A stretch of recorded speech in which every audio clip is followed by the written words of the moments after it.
شخص جس کے خزانوں کی چابیاں اٹھانے کے لیے طاقتور آدمیوں کی جماعت درکار تھی، وہ شخص جس کے لباس کی چمک آنکھوں کو خیرہ کر دیتی تھی، وہ شخص جس کی دولت دیکھ کر لوگ آہیں بھرتے تھے۔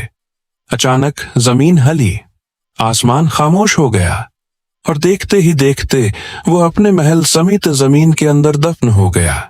یہ کوئی افسانہ نہیں، یہ قرآن کی سچائی ہے۔ سوال یہ ہے، اللہ نے قارون کو کیوں اور کیسے تباہ کیا؟ قارون بنی اسرائیل میں سے تھا۔ بعض روایات کے مطابق وہ حضرت موسیٰ علیہ السلام کا قریبی رشتہ دار تھا، جیسا کہ مفسرین نے تفسیر طبری میں ذکر کیا ہے۔ اللہ نے اسے بے شمار دولت عطا کی تھی۔ قرآن فرماتا ہے، وَآتَيْنَاهُ مِنَ الْكُنُوزِ مَا إِنَّ مَفَاتِحَهُ لَتَنُوءُ بِالْعُصْبَةِ أُولِي الْقُوَّةِ، یعنی ہم نے اسے اتنے خزانے دیے تھے کہ ان کی چابیاں طاقتور لوگوں کی جماعت پر بھاری تھیں۔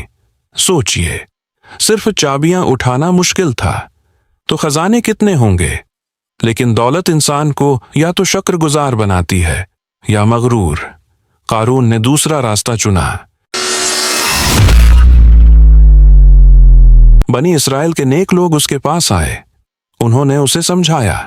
قرآن بتاتا ہے کہ انہوں نے کہا، لا تفرح ان اللہ لا یحب الفرحین، اترا مت، اللہ غرور کرنے والوں کو پسند نہیں کرتا۔ پھر نصیحت کی، جو اللہ نے دیا ہے اس سے آخرت کا گھر تلاش کرو، دنیا میں بھی بھلائی کرو، فساد نہ پھیلاؤ۔ یہ مکمل اسلامی معاشی اصول تھا۔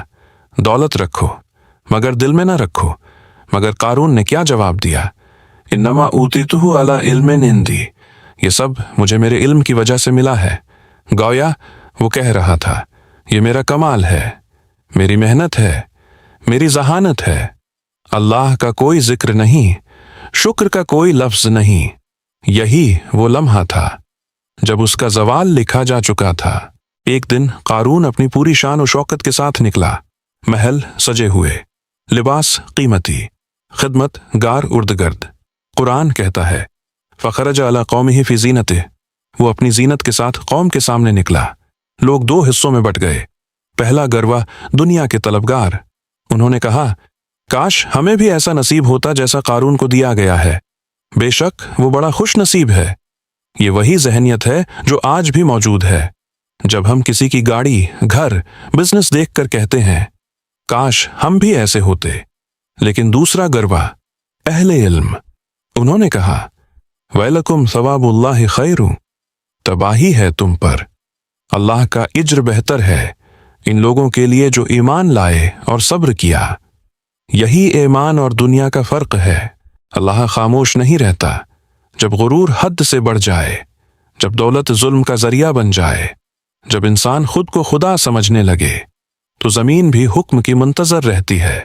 سورہ القصص میں آتا ہے، فَخَسَفْنَا بِهِ وَبِدَارِهِ الْأَرْضَ، بس ہم نے اسے اور اس کے گھر کو زمین میں دھنسا دیا۔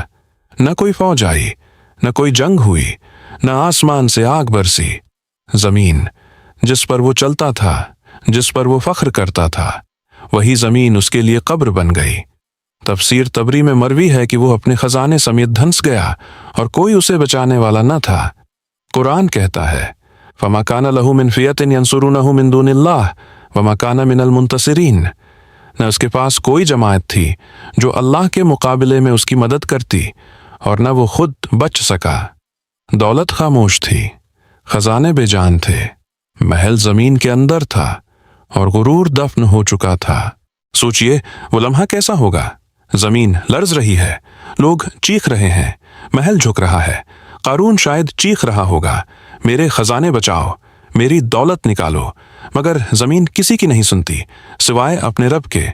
وہ شخص جو کل تک سب سے طاقتور لگتا تھا، آج زمین کے اندر گم ہو گیا، اور جو لوگ کل تک اس کی آرزو کر رہے تھے، آج کہہ رہے تھے، وَإِكَانَ اللَّهَ يَبْسُطُ الرِّزْقَ لِمَنْ يَشَاءُ۔ اب ہمیں معلوم ہوا کہ اللہ جس کے لیے چاہے رزق کشادہ کرتا ہے اور جس کے لیے چاہے تنگ کر دیتا ہے۔ انہوں نے کہا، اگر اللہ ہم پر احسان نہ کرتا تو ہمیں بھی دھنسا دیتا۔ یہ آنکھیں کھول دینے والا منظر تھا۔ یہ صرف ایک شخص کی ہلاکت نہیں تھی، یہ ایک سوچ کی ہلاکت تھی۔